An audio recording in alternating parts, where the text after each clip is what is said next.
অস্ত্ৰ-শস্ত্ৰৰে অনুষ্ঠিত হ'ল বনদেৱীৰ পূজা।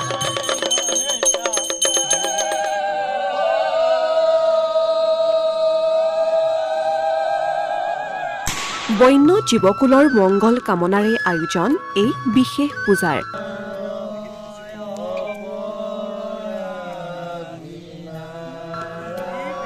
হৰিনাম কীৰ্তনেৰে সমূহীয়া প্ৰাৰ্থনা।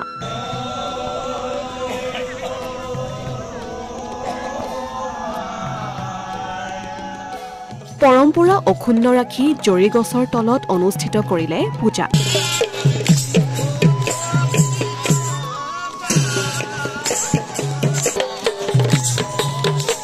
কাজিৰঙা ৰাষ্ট্ৰীয় উদ্যানৰ অন্তৰ্গত বুঢ়াপাহাৰ বনাঞ্চলৰ কঁঠালচাং বন শিবিৰৰ জৰি গছৰ তলত অনুষ্ঠিত হ'ল কাকো গোসাঁনীৰ পূজা। নিজৰ লগতে বন্য জীৱকুলৰ মংগল কামনাৰে অনুষ্ঠিত কৰিলে পূজাভাগ।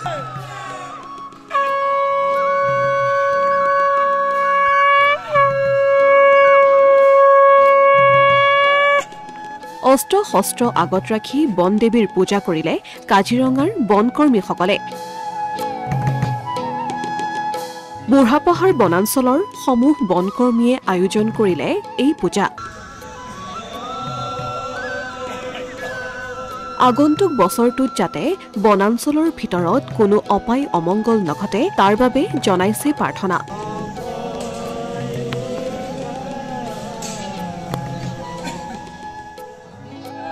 কাজিৰঙাত যাতে কোনো দুৰ্দিন নাহে আৰু সকলো জীৱ-জন্তুৰ লগতে কাজিৰঙাত কৰ্মৰত লোকসকলৰ মংগল হয় তাৰ প্ৰতি লক্ষ্য ৰাখি এনেদৰে অনুষ্ঠিত কৰিছে পূজাভাগ।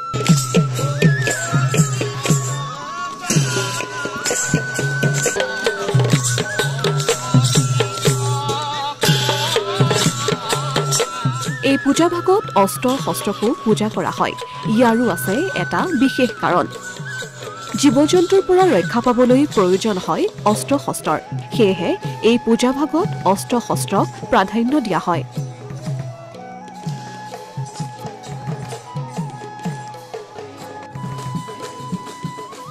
প্ৰতি বছৰৰ দৰে এইবাৰো আমাৰ বুঢ়াপাহাৰ ৰেঞ্জত যি আমাৰ সুন্দৰী কেম্পৰ ওচৰত আমাৰ জৰি গছ আছে, জৰি গছৰ তলত কাকমা পূজা উপলক্ষে আজি ইয়াতে কাকমা পূজা আয়োজন কৰা হৈছে।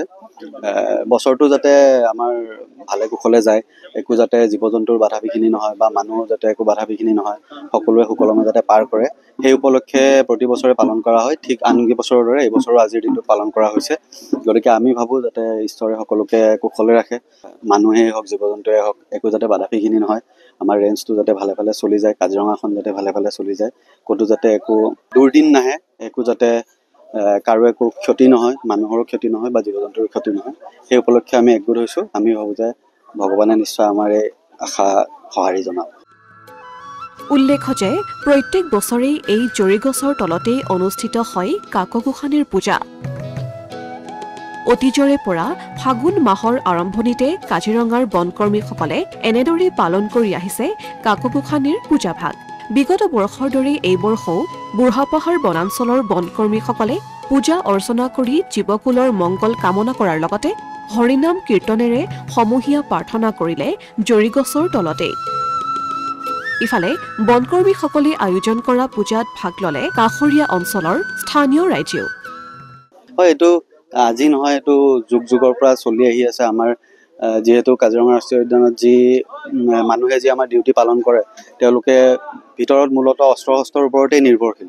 হয়তো বেলেগ কিছুমান ডিপাৰ্টমেণ্টৰ কথা বেলেগ বা আমাৰ কথা অকণমান বেলেগ। আমি জীৱ-জন্তুক সুৰক্ষা দিছোঁ, কিন্তু যোনটো কথা হয়তো জীৱ-জন্তুৱেও নাজানে যে আমি তেওঁলোকক সুৰক্ষা দি আছোঁ বুলি। গতিকে আমাৰ বেলেগ চোৰাং চিকাৰীৰ পৰাও আমাৰ কেতিয়াবা বিপদ হ'ব পাৰে বা জীৱ-জন্তুৰ পৰাও বিপদ হ'ব পাৰে, কিন্তু তথাপি আমাৰ মানুহখিনিয়ে ইমান কষ্ট কৰি কাম কৰি আছে।